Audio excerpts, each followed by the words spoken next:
What is going on, everyone? Welcome to another Bucks on Deck podcast. Back after a little bit of a break. I'm Anthony Murphy. With me, as always, Nola Jeffy. Nola, what's going on, man?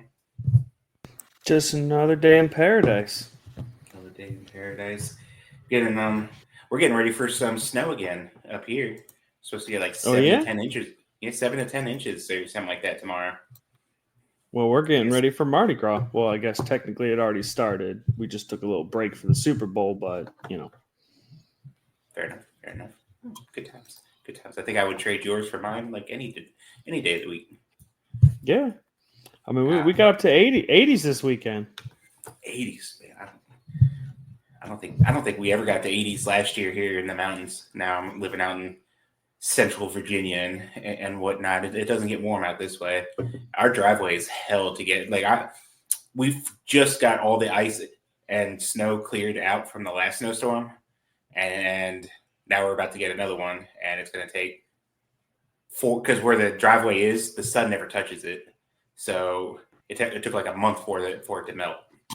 So, but Yeah, it's at the snow at certain parts of my house took like 5 or 6 days to fully melt.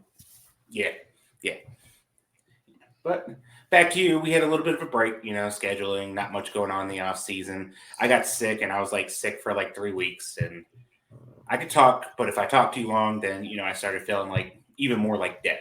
So we took a little bit of break, kind of geared up for the season. We're back now because when this show goes live the following day on what will be right at pretty much where pitchers and catchers report. So baseball's back. Everyone saw the stuff on Twitter after the Super Bowl's over. Football season's over. We're baseball time. Kind of stuff like that. I'm watching a basketball game as we record this, but Baseball time. yep, it's baseball time. We're excited for some baseball. It's been a very, very long off season. I feel like kind of drug out, and but today we're going to get into a little spring training ish kind of preview. Since prospect, a little more prospect emphasized here. We're going to talk. Okay. So we're going to start with some of the prospects. I'm going to read off the non-roster invites that are going to be in Major League Camp to start, and I guess we can go back and forth and give some guys that we're kind of intrigued in seeing how they do in Big League Camp. So I got Bubba Chandler, Thomas Harrington, Anthony Solometo, Sean Sullivan, Matt Gorski, Abraham Gutierrez, Omar Alfonso, Aaron McKeithen, he technically qualifies as a prospect, Malcolm Nunez, Jack Brannigan, Connor Griffin, Tamar Johnson. Some notable names there. So a lot of names that I feel like most, like the average fan's going to obviously recognize. I feel like most know Bubba Chandler at this point. Tamar Johnson, Connor Griffin was the first round pick last year. If you want to talk about those names, go and talk about those names. Obviously, I'll talk Bubba Chandler any chance we can get.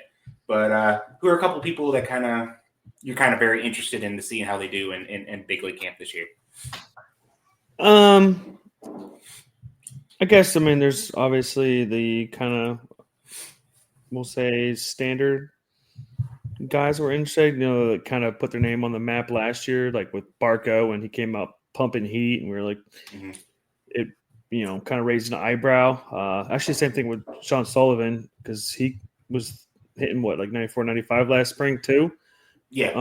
Which we were kind of like, oh, that's a little unusual for him. So it seemed like a handful of guys. I mean, part of that likely has to do with, baseball's back. They've been training and throwing programs all summer or all winter off season, and everyone's excited to get back. So kind of geared up for it. Rolling through the list, actually, one of the names that's really intriguing to me will be Jack Brannigan being a camp. Yep. Is actually very interesting. Yes, he's someone that still has a bit of a ceiling to him if everything comes together. I know we've noted previously that we think he is one of the best, if not the best, defensive shortstop in the system. So I'd be curious to see if they actually get him into some of the games at shortstop, and if maybe a little earlier than just like a late game 8th, 9th inning sub. Yeah. Yeah. Yeah, Brannigan was one of the guys because he was in big league camp, like officially in big league camp last year too, wasn't he? Was he? I don't recall. Well, I know he got some playing time. I don't know if he was like an official member of big league camp, but I know he got into quite a bit of games late and got in that batter too. He's an interesting guy. You know, the power speed combo. What is it? He had like 18 home runs in like 70, 80 games or something like that last year. Probably shouldn't have been in Altoona to start the year. Injuries kind of kept him from getting there. I know it was a little bit of a surprise because I was there the last week of the season, and I think at that point we just kind of assumed that like he was just done for the year. And then next thing you know, he's kind of like trotting out onto the field, and I like sent a message to the group chat. I'm like, "Hey, Jack Brannigan's here," and so he's definitely a guy there. And I guess I did skip over. I did miss out on Hunter Barco there, so good call out for there too, because he'd be definitely probably the top guy if we're not moving down other than like the obvious Bubba Chandler, because he potentially competing for a major league spot. Thomas Harrington should possibly make his major league debut this year as well. Hunter Barco, I feel, is like an interesting guy to follow just because he's like 24 now. He's probably starting in AAA potentially this year if like the injury hadn't cut his year short. Looked really good in Greensboro. Only pitched 4 innings in Altoona. The velocity bumped up. The stuff looked a lot better than the year before in Bradenton. And I think he's with like his pedigree and stuff like that. Another year removed from Tommy John. He's a guy that they could move like fairly quickly out of Altoona into Indianapolis, especially once they start making like their first few call-ups and stuff like that. So he's a guy up there that I think right up at the top of the list that I'll be watching. I guess Omar Alfonso too, another one for me, just kind of see how he hits. And he almost tripled his home runs from the previous year last year, and he keeps elevating a little bit more. Like he has like the exit velocity numbers to be like a 20 home run guy. I kind of feel like so. Be kind of interesting. Yeah, I mean, major league pitching. Yeah, I mean, I'm sure he'll get into some games, but I know usually, especially spring training, the beginning, a lot of times the reason why the catchers are there just because they need all the catchers they can get to catch all the bullpens. Yeah, they need bodies back there. That's the like Abraham Gutierrez. He's obviously probably not like the prospect that we kind of thought he may have been a couple years ago, but he found his way back here as a non-roster invite. Aaron McKeithen as well. So yeah, you're gonna need your catchers in spring. Was there another guy too that you kind of had your eye on in camp? I mean, I guess we got to bring up Sean Sullivan just because. Yeah, I think the biggest thing with him is just like good news that he's healthy, because he missed like half like the last part of the season. We didn't hear any updates. We weren't sure. And then like if it was something like Tommy John, obviously he's probably out all this year if it's something like that. So the fact that he got a non-roster invite is good news that it looks like he's healthy then. So. Which I'm trying to recall. What was it, forearm or something? Because I feel like it was one of those injuries where we were like, "Oh no, here it goes." I mean, it might have been, but I honestly don't remember ever hearing any kind of update at all with him. Like even listening to the broadcast or anything like that.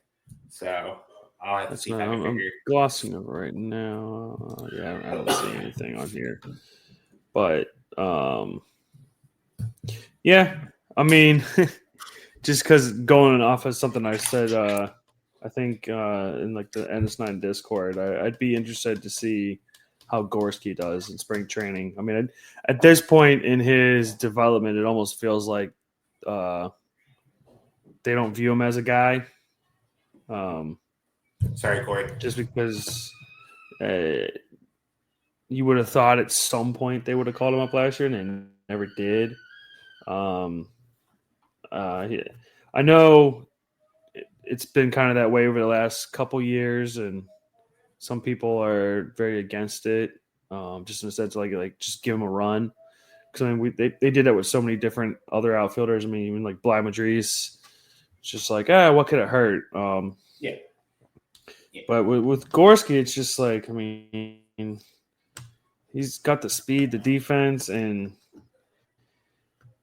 that the outfield is going to be a rough go defensively as it is. And outside of Reynolds and Cruz, I mean, whoever's playing right field as of right now, like whoever's playing right field, I mean, there's no one that you're looking at. It's like, I mean, Tommy Pham, it's like, okay, he's about to be 38, which is all too funny to me now, just because it's like these guys are I'm the same age as these guys. I'm sitting there like, he's past his prime. And it's like, no, no. I'm aging like a fine wine. I don't know what you're talking about. But the professional athletes are the one that enter the road. We're aging like fine wine, but the professional athletes who train year round, they're over the hill. You see his beautiful shiny bald head. Exactly. But I mean, maybe he turns back into 2023 Pham. I wouldn't put money on it, but maybe. I mean, you're bringing Palacios and Frazier. Like, there's no one that is really on the roster right now. It's like, oh yeah, that guy. I would much rather see Matt Gorski strike out 40% of the time, but he plays really good defense, and every now and again he runs into one and like hits it 450 feet, than see Adam Frazier play right field. Well, and that's where like, again, it's not that I don't want Kutch on the team. It kind of creates a handcuff that, Kutch is your DH. Otherwise, I'd be like, put Brian Reynolds at DH. I know there's a lot of talk of putting him to the first base, which would have been one play too, but that's not going to happen because they got Spencer Horwitz. But I would have been like, just put Cook and Gorski in the corners. At least you're going to have an elite defense out there. Yeah. And maybe they're both fast, can swipe bags, huge arms, and then maybe they'll run into one every now and then. Yeah. I'd much rather watch that than whatever it is that we're getting with like Adam Frazier now at this point.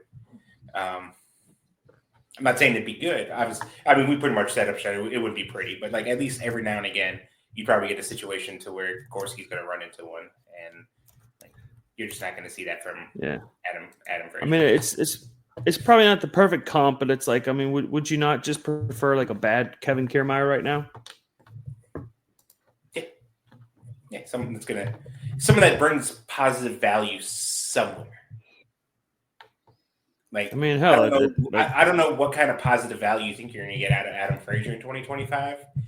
I can almost guarantee after watching Matt Gorski for 3 years, that you will get at least positive value defensively out of it. Well, that's what I mean. How far into the season were you think people will be like, you know what? Maybe Michael A. Taylor wasn't that bad. This always brings me back to like, hey, it can't be any worse. And then it's like, well, no, actually, it can be. It can always be worse. So yeah, I mean, we'll see how long into the season if something like that pops up, or if we get a comment like that, which would be hilarious. It would be hilarious. I don't think, like, the last person I just want to kind of shout out here before we move on to the next part, I don't think he's going to get any meaningful playing time, but like kind of like how we saw like Tamar last year, just like hit a couple jacks like against major league-ish pitchers. I want to see if like Connor Griffin like gets into any actual games and like doesn't, because like the dude looks like jacked. Like he's the kind of like so he's gonna face like some career AA minor leaguer that's in camp for whatever reason in like the 9th inning or something like that. And I feel like if he gets a hold of the right pitch, like he's gonna hit 1 yard. And then like he's also got like those tools to where maybe he'll run out there and make like a diving catch or get like an outfield assist or like a stolen base or something like that.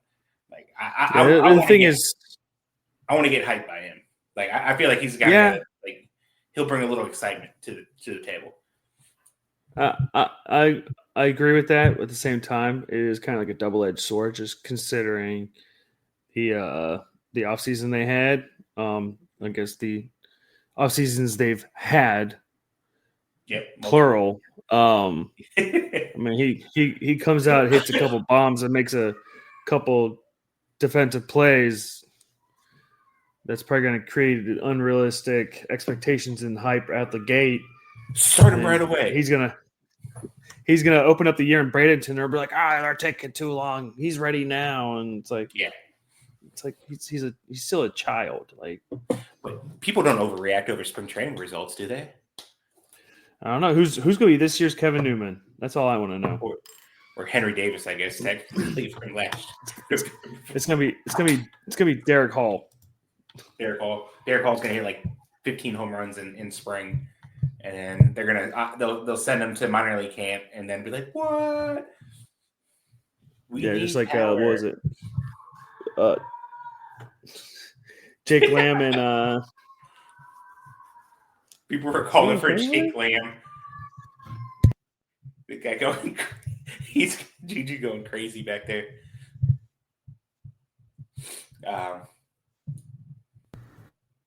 Yeah.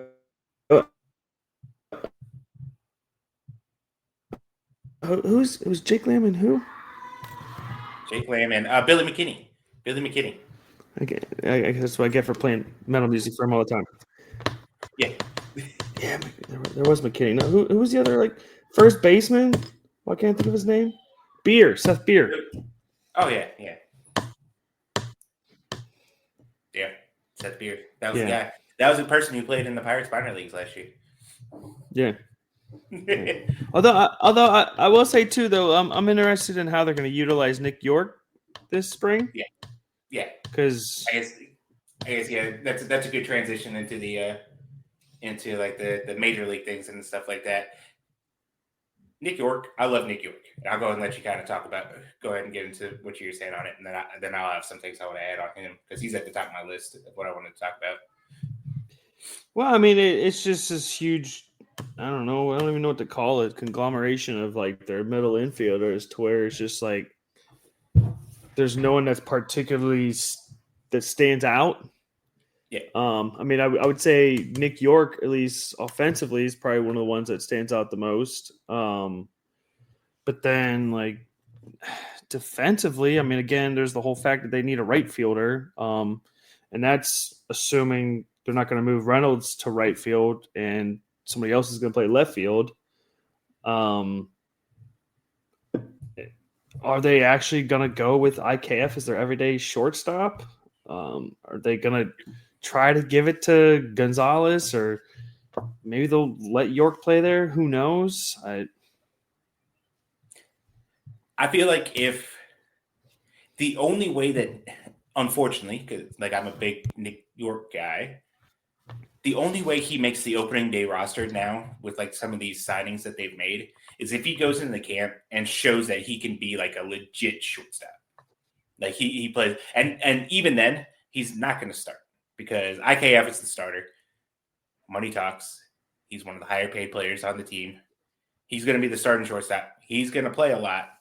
But if Nick York goes out there, I would love it to see him play just I don't think he can play it consistently over a long stretch. Play him at shortstop as much as you can in spring, because if he looks somewhat capable there, then he's kind of another version, the other side of the version of Jared Triola. Jared Triola plays good defense everywhere. He's just not a great hitter. Nick York may not be the best of defenders, but he's going to hit. And he's the kind of guy you want in the lineup. He hits righties a lot better than he does lefties. That's kind of like my mindset as the offseason was playing out. He's just going to be the everyday right fielder. They're not actually addressing the situation. They're not adding anyone there. And then they added Adam Frazier and Tommy Pham. So yeah. So it's funny too because when we were talking about it, I kind of looked at how the roster was starting to look, and you talk about with McCutchen, the bench is just so wonky, and because between the backup catcher, between Andrew McCutchen, that's down to 3 bench spots now technically. One of them is going to be Jared Triolo. The other one's going to be the other half of the right field platoon. That leaves you like one bench guy, and like who do you put there? I mean, like technically, it's probably Adam Frazier then, which I mean that's a whole other thing. But maybe Nick York can force himself into that one spot if he shows capable at a bunch of different positions. But I don't know. Yeah, I mean, I feel like speaking of this spring's Kevin Newman.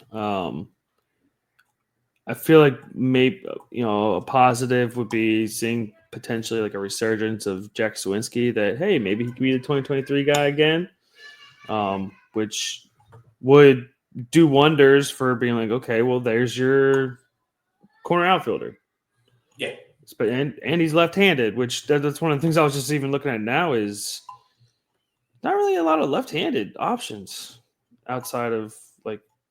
I mean, it almost feels like in like right field. I almost feel like in general. Just in general, because I mean, like I almost feel like Frazier is going to have to be your bench left-handed option. But what I was also going to say is, I feel like one of the most positive developments that could happen this spring would be if somehow Peguero just goes off and is like just somehow gets into the shortstop and is like, this is my position and I'm taking it kind of deal. If he forces their hand to do something about it and like keep them around, that would be huge. It's an uphill battle because just the players that they've added, like thankfully, like you know how this kind of feels like. This kind of feels like a lot of these players that they're adding and stuff like that. Outside Tommy Pham, they got like $4 million. Like he'll hang around probably till whatever. But like that, your Adam Fraziers and stuff like that. It's like whenever you draft like a quarterback, but you're not quite. You don't want him to quite just like take the job outright. So you sign like Gardner Minshew or something like that. Someone that like he started before, so like he has that like somewhat legitness about him. But like it's only going to be a matter of time before this guy beats out Gardner Minshew. Or like Gardner Minshew just plays his way out of the position. Like Adam Frazier will be there, Tommy Pham will be there, but like I think it'll come a point to where Nick York especially, like Billy Cook, like I'm kind of like on like I feel like he just needs to be on the roster regardless. He's 26. There's nothing you can really do in the minors for him. But like it's only gonna be a matter of time before like Nick York like just forces their hand and be like, okay, the fact that we have Adam Frazier on this roster and like Nick York in AAA, now it's a little criminal here at this point. Okay, well, let's make this move. It's a place. Yeah, I mean, if somehow Peguero can like mesh his 23 and 24 season, because it was like 23 was all offense and it still had sketchy defense, but then last year 2024 it seemed like he made strides defensively, and then the bat just completely disappeared. So, he was another weird one, not too dissimilar to Gorski, where it's just like I guess they just don't like him and then who was it? The whole Rowdy situation, or wasn't there like two other players they ended up like releasing like 5 days left in the season and called up Peguero and was it York? I don't even remember anymore, but it was like you called them up for like 3 games. Like, why? What was even the point? They're like, oh, we want to get young guys some playing time, and it was like, just 3 days left. Yeah, they tried to buy at the deadline, obviously, and like their version of buying was like, again, that's like a story on its own kind of thing.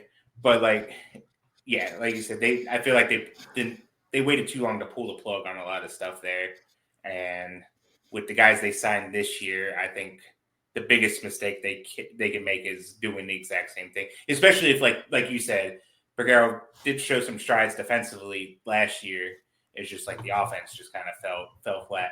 If he can kind of put them together, and then that does help IKF kind of move around and kind of be the guy that you want him to be. not Just sorry. imagine if we had this young left-handed reliever with nasty stuff that was major league ready. It's okay. We got Joey Wentz and Jalen Beeks. Well, we had Jalen Beeks. We had Jalen Beeks. Well, Jalen Beeks was obviously the better person to go with. Sadness. Sadness. But I think you brought him up briefly too, and I think the Pirates are in the same situation again that they were last year. That they need a lot of good things to happen. They need a lot of people to take the right step forward, and they are banking on too many people needing to take a step forward. Like the fact that this roster is kind of built that they need someone like Jack Sawinski to kind of go back to his 2023 form. When you think about how bad 2024 was for him, like he got even worse once he got to AAA. Like to be trying, hoping and banking on that kind of rebound, it's like, man, that's just so. But on the flip side, if that does work and like Sawinski does find like his 2023 form, that's 20-25 home runs that you're like shoving right back into this lineup, and like that, now you're kind of talking kind of thing. But like the risk reward on this is, man, it's a risky game to play with that.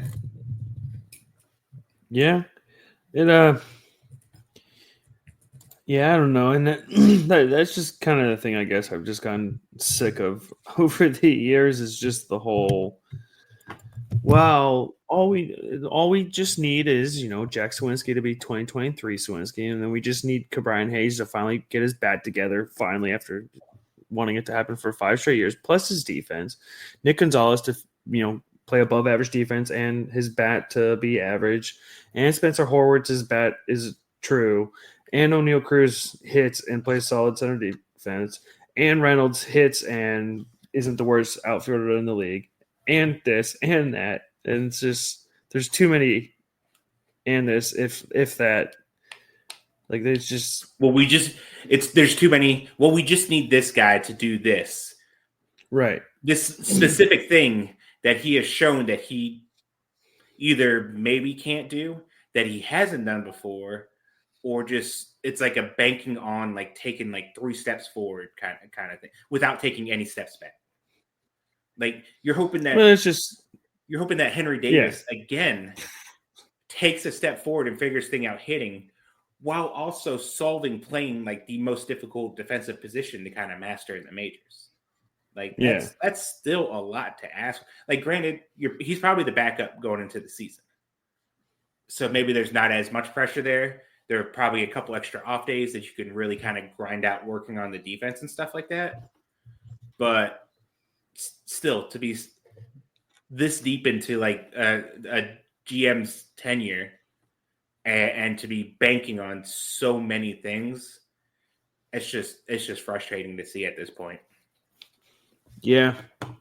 That's why I think I don't know if it was today or yesterday. I would say just one of the things that has bugged me over the years, going back to the NH front office, is just like the team just lacks contingency plans to where it's like here's our checklist, and if all these things happen, we'll be good. It's like, well, what if some of the things don't happen?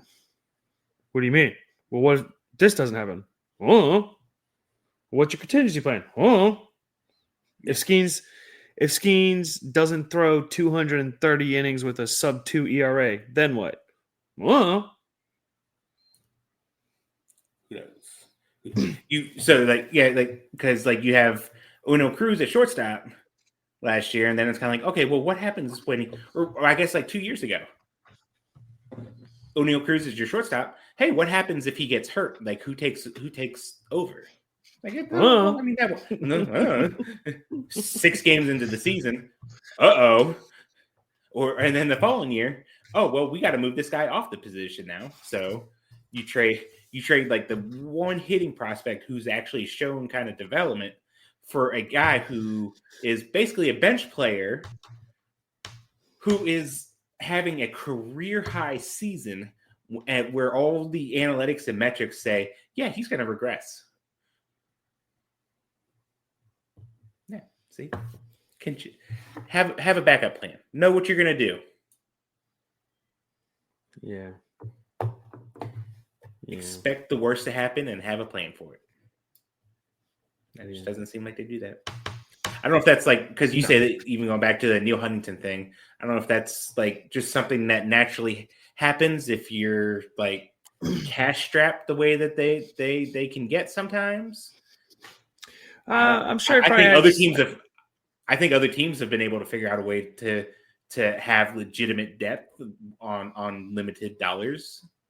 I mean, I think it's partially that, but also just partially the GM ego. Because I mean, that was the whole thing. Because the 2016 season is the one I always think about. Because it was just like, oh, we have like one of the top 3 farm system. We have all these arms, like they're all going to be here this summer, and we're gonna make another run to the playoffs. And then it was like, Liriano was bad, McCutchen took a step back, some pitchers weren't ready, other guys got hurt, and then it was just like, now what?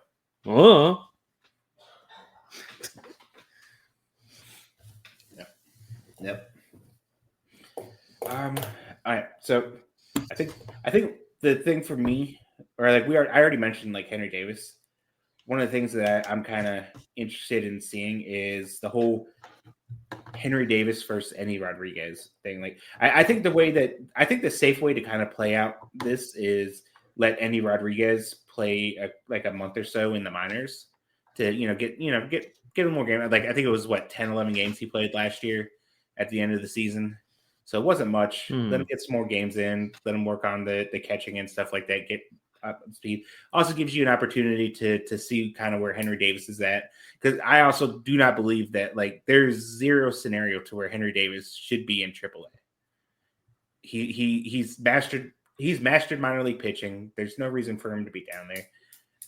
He needs to show he can hit major league pitching right now. And if he can't do that, then you I guess correct me if I'm wrong. Tatis, was that a Tommy John that took him out of the infield and he went to the outfield? Was it? I don't think it was. Not. Wasn't it like shoulder? I was gonna say it was shoulder or Tommy John. Was it shoulder? I don't remember. Because I was even just thinking that in itself is going to be interesting with regards to, are they going to be pushing Endy as a full-time catcher, or at least a part-time 50% of the time? Like where's he going to be playing? Because I mean, they just brought in Horwitz, so there was always a lot of talk about him becoming a first baseman. Like that's kind of out of the equation now. They have 300 second baseman, so that's out of the equation. Can he play shortstop? I think he can now. I wouldn't think he can. Now, yeah, so like it's an interesting situation with him because I don't think he was ever going to hit enough to be like an option at first. I think he fit in perfectly as a catcher. The bat fit perfecly as like a catcher, and like the values there is the catcher. He was good defensively.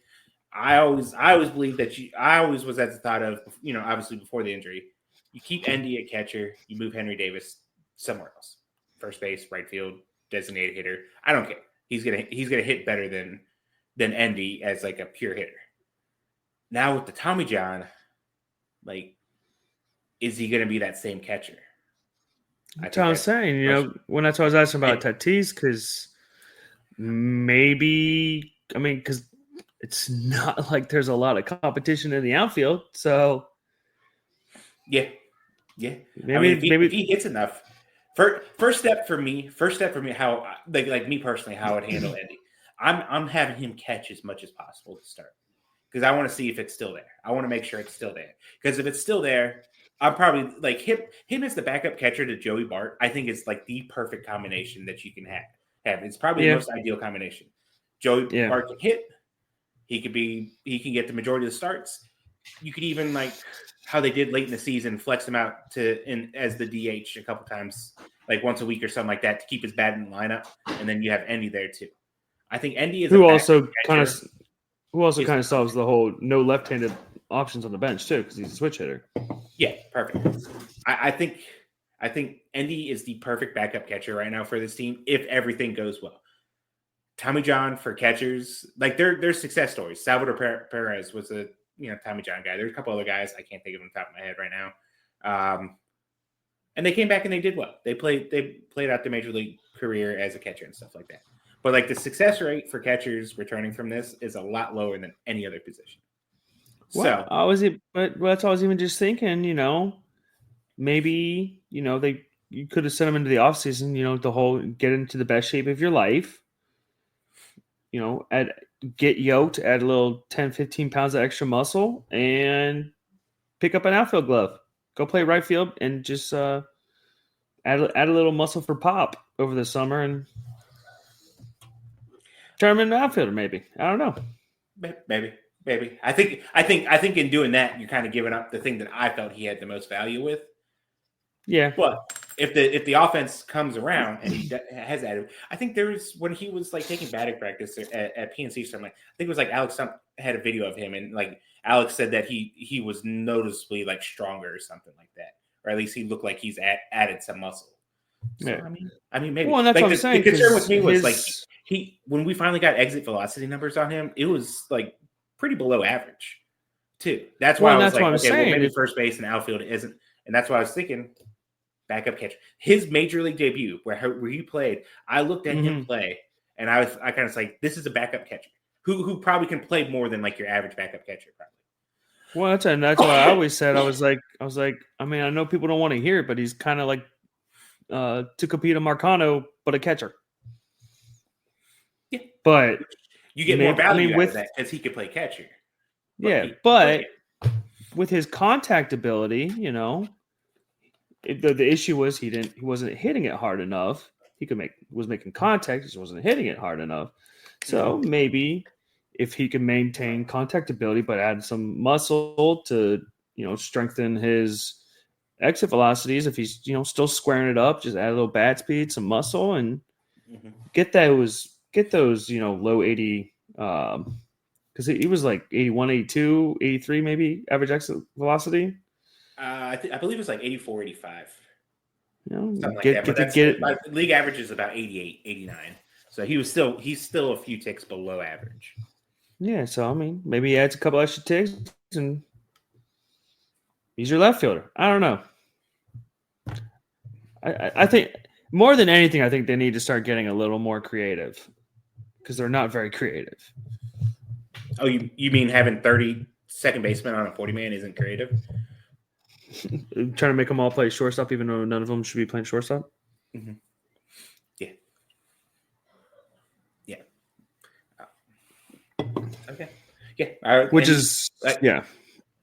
Endy was like, I think, one of our favorite prospects. Like watching him kind of grow and develop and stuff like that. I think I'm just a little excited to see him back on the field consistently. Yeah, it's cool to see him that little stretch down there. Scared. I think it scared us all when he had to leave that game with the arm and all that stuff. Worried about if he messed something up again, but I'm just kind of excited to see him play again. I think he could be the backup catcher, but I still think you send him to the minors for the 2 months. Give Henry Davis some time to try to figure out major league pitching, and if Rodriguez forces his way back in the picture, then he forces his way back into the picture. So, yep. Baseball's back. Baseball's back. Like I'm so excited. I'm ready for these little 10-second clips of some guys taking batting practice. Like some of these bullpen sessions happen. What I am. When this, like, obviously we're recording it the night before, but when this episode posts, I'll be like a month away from heading down there myself. So that sounds like fun. I'm excited for that. Get to see the spring breakout. Which, actually, just thinking that, the key hype is already starting because I think he posted videos today. I was like, here we go. It's beginning. Let the what is it? best shape of their life, doing something new. Looks like a new player. The first time one of them hits a home run, and people get like, "Oh, this is the year." Henry Davis is going to hit a baseball 115 miles an hour and hit it for like 450 feet, and people are going to be like, "Yeah, this guy's going to hit 40 bombs as a catcher," and something like that. So I'm excited. I'm looking Here forward to it. we go. I'm looking forward to being able to go more into minor league stuff. I think maybe next week we'll start maybe digging more. Or I mean, we have a little bit of time really before the minor leaguers really get going. But was there anything that any other like spring training storylines people you're kind of looking at, excited to see? Nothing I kind of want to see how like I mean, I guess just maybe some of the arms. Just I was gonna say I kind of want to see how Ashcraft versus Burrows kind of thing goes, to see like if either one of them can kind of like get ahead of the other kind of thing. I want to see if Ashcraft starts come out here and throwing a changeup a little bit more, or if they just move him to the bullpen like I think they should. Well, yeah, and who if someone might work their way into the major league bullpen or the fifth man spot of the rotation, or once they get to the AAA season, who's starting, who's in the bullpen. Mm-hmm. It would help if they would just trade some of their starting pitching depth for better bats, but we already got that once, and they traded a whole bunch of guys for Horwitz. I was listening to the Call Up podcast. They were doing like the Cleveland Guardians like top prospects, and I'll wait till they're talking about something general. Like I'm not going to listen to all the teams thing, but I specifically wanted to watch that to see what they said about like Michael Kennedy, and they're like, this guy's going to be good in the Cleveland organization, and I'm like, yep. And then they're like, Luis Ortiz is going to shove with the Cleveland Guardians. I'm like, yep. And what is it? The Pirates got a guy that is maybe a first baseman or like a. Which I will say, I was even for some reason just thinking. I was thinking about that at some point today, and it just made me even more angrier. Just thinking about the fact that he even like fits their profile, but just not taking Trey Morgan. Like, why?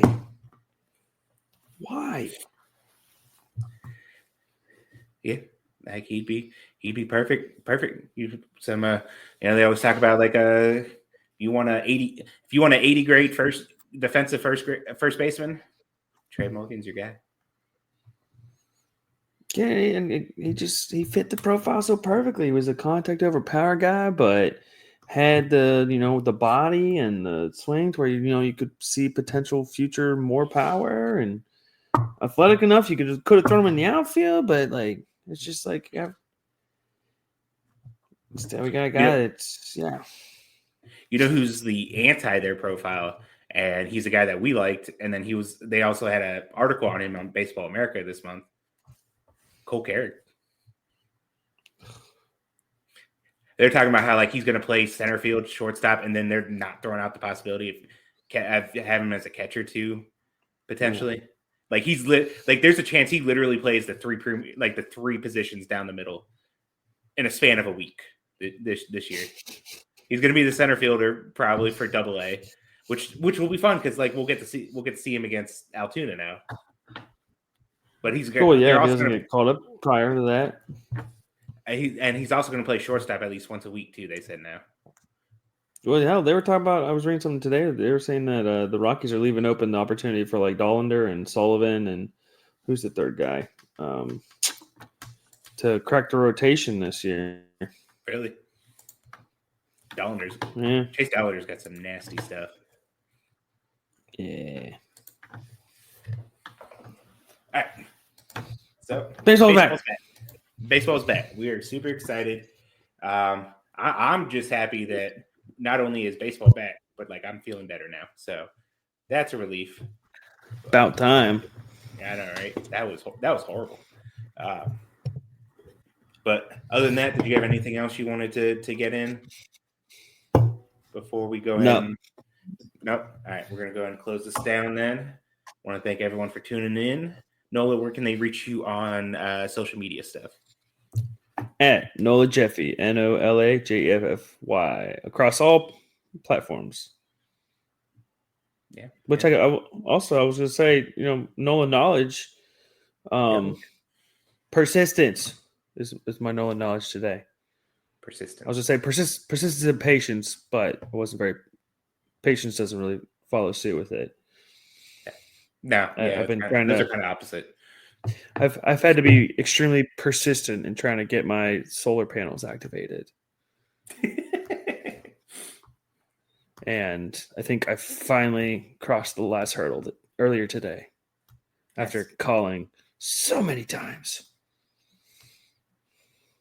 That sounds like a headache. Oh, it is. All right. It is. There you go. Best segment of the show, no knowledge. But follow me on Twitter at @double_Murphy88. You can, or Anthony.Murphy on Blue Sky. Bucks on Deck, top 25 prospects was released last week. Subscribe to the site. Right now, for the next couple days, you get 20% off a yearly subscription when you upgrade to a paid member. So go ahead and do that. Get you ready for the season.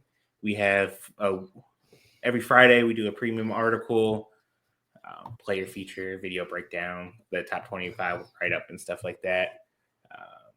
Check me out on DK Pittsburgh Sports too. I do some minor league stuff over there.